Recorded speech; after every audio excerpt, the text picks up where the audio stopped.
Estamos com o programa Ciência e Espiritualidade e hoje o nosso tema é a transição planetária. Mas antes de falar sobre o nosso tema de hoje, não se esqueça, colabore com a divulgação da doutrina espírita participando do Clube Amigos da Boa Nova. Ligue para 0800 12 18 38 e tenha mais informações. Bom, no tema de hoje, transição planetária, falando um pouquinho mais também sobre as profecias e as predições que estão contidas na Gênesis, estou com Cláudio Zanata, que é um grande estudioso sobre esse assunto.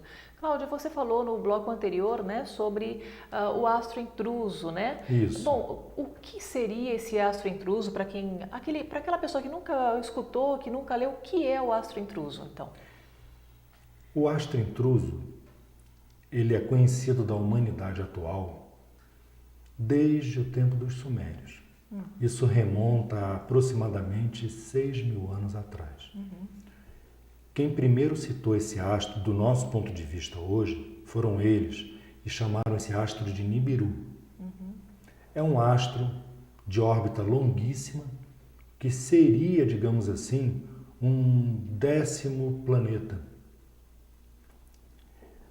Ele parece, segundo informações, ele teria algumas vezes o tamanho do planeta Júpiter. Mas o que impressiona nele, segundo Ramatiz, em Mensagens do Astral, é a força magnética. O Chico Xavier chamava esse astro de planeta chupão. Por quê? Porque quando ele passar nas proximidades do sistema solar interior, ele vai, com a sua potência magnética, atrair todos aqueles que estiverem na sua faixa vibratória. Vai ser uma espécie, digamos assim, de trio elétrico, não é? Que vai puxando todo mundo naquele cordão, em função da sintonia, da vibração.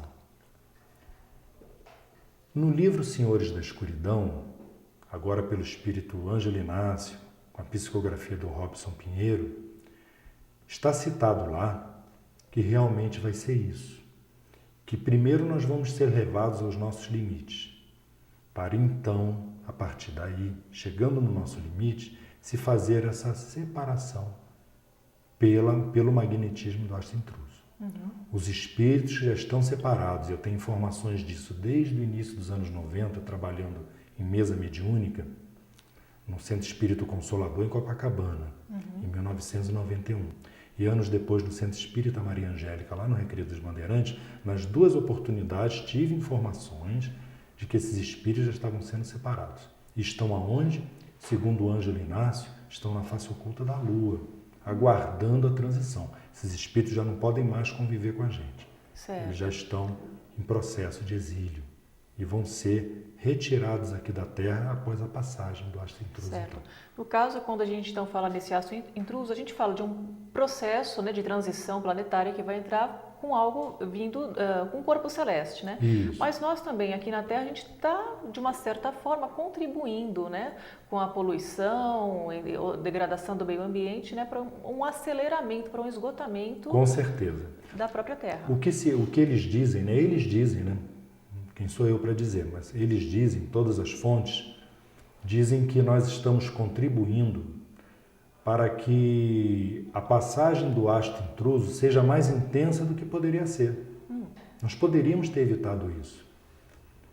Mas esse nosso desejo de ter, em detrimento do ser, está potencializando, nós estamos de uma certa forma atraindo com a nossa egrégora, ou seja, o conjunto dos pensamentos de todos os humanos, a psicosfera, que forma a psicosfera do nosso planeta, nós estamos, de uma certa forma, atraindo o astro intruso e ele deverá passar um pouco mais próximo do que passaria normalmente, sem produzir os efeitos que produzirá.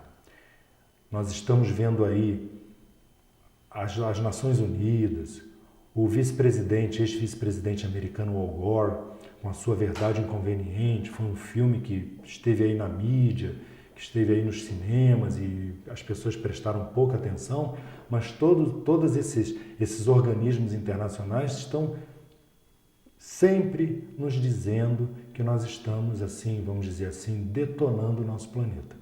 Com emissões de gases estufa, consumindo as florestas, os recursos, numa velocidade muito maior do que seria normal, enfim, contribuindo para o agravamento de tudo isso.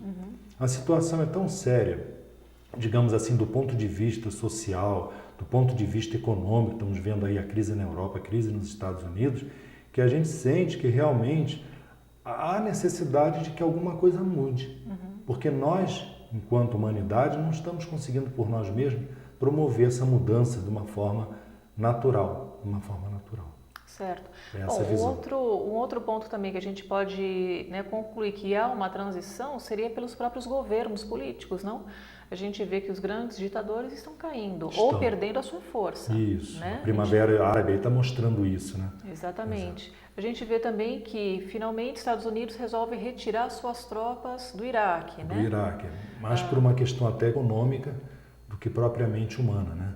Eles estão exauridos, né? As guerras estão exaurindo os Estados Unidos economicamente. E psicologicamente também? Também, psicologicamente também. Né? Porque a gente vê que isso se arrasta há anos e até agora, qual o resultado, qual o proveito disso? Não houve um proveito 100%, né? Nenhum. Outra coisa também, no caso, a gente vê o que está acontecendo na Espanha, né? O País Basco, né, que tinha um grupo separatista, que era o ETA, também não vai mais brigar, deixa como está. Então, o IRA também, uma... digamos assim, fez seu armistício com o governo britânico, né, recentemente. Então a gente vê que essas posições, né, políticas também já mostram um pouquinho, né, esse lado da transição. Com certeza, né? Essa vontade de mudança.